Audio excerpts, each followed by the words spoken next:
Hello guys, it's Monday. We are going to be looking at what we'll be anticipating for this week. I could have done this yesterday, but there was some little bit of distraction, so I couldn't focus. So I'm going to do this today. So this week we don't have much of any data that is going to actually be market moving, except two things in my opinion, and that is first of all the prelim GDP for USD, but on one condition. That is, if we get something way higher than forecast or something way lower, which I don't think is possible. Now for PCE, if we get something way higher than 0.3 or something way lower than 0.3, so that's the only place I'm seeing that we might encounter something funny, but not that funny. But let's see what happens. But aside that, I don't think there's anything that is actually going to be market moving. But you don't have to be afraid of what is going to happen in PC, since market is not really focused on that for now, according to what Paul said. Now when you look at GDP, so we just have a freeway move, do your technicals, follow what has happened, the major fundamental driver for the coming days, like I said in my last video, which is the Powell speech at the Jackson Hole, so which was already bearish USD. So this is it for data, nothing much. Now for seasonality, we could see we are at the last week for the month, so we'll see a continuation and trend based on, but it doesn't matter, fundamental leads the way. And then if you have noticed, I said it, we are counter seasonality. We are running counter seasonality. So, and that is determined by fundamentals. So take note of that. So coming to COT is already giving me vibes of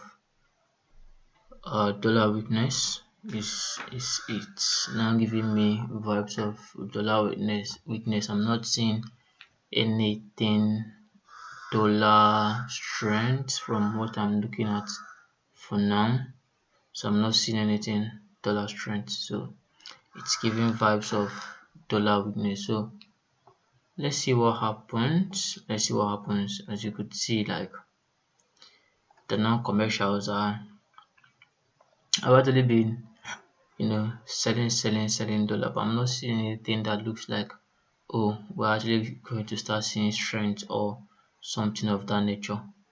So we are still in a healthy bearishness, although it's not really going to be that bearish, because we'll be seeing stuffs like a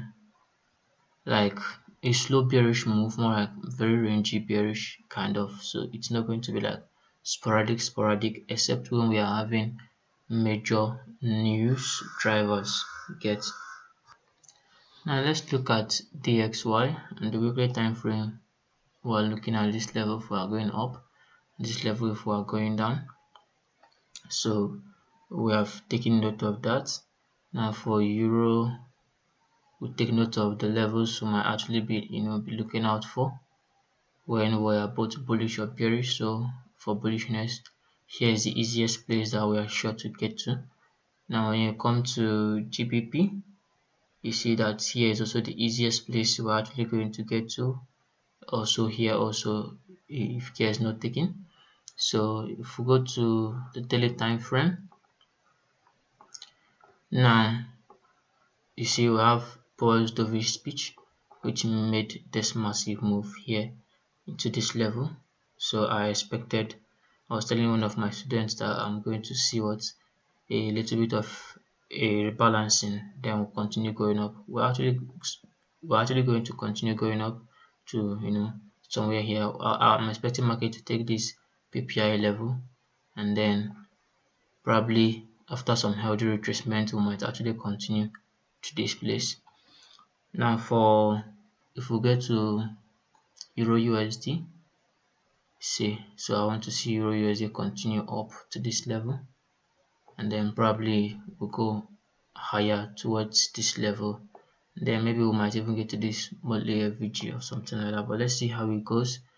But then, this is the reason Powell's dovish speech.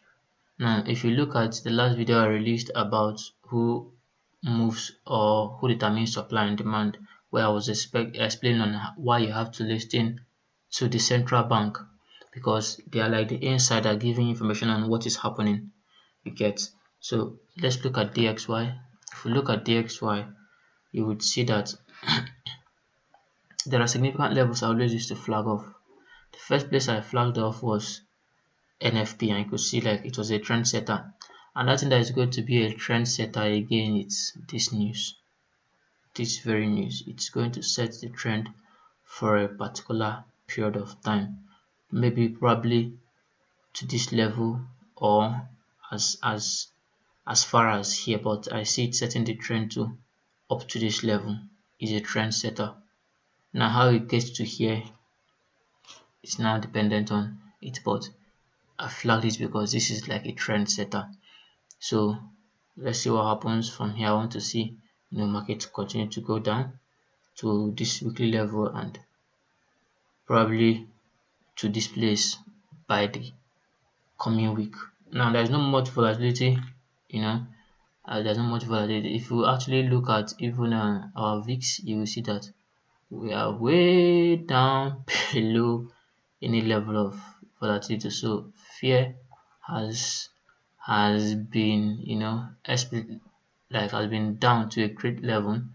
So yeah, fear, I don't think there is much of anything to fear. So yeah, that's where we are now. So there is not going to, although this actually doesn't influence the foreign exchange market greatly, it's actually more predominant when you come to stocks, because this is volatility for S&P 500 index, you get. So yeah, but actually look at it sometimes to see, okay, how are things generally in the market.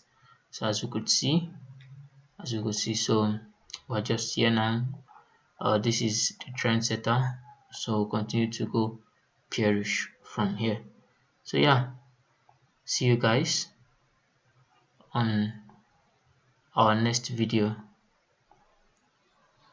And yeah, always remember to like and subscribe and share if my video is actually valuable to you. Thank you very much and God bless.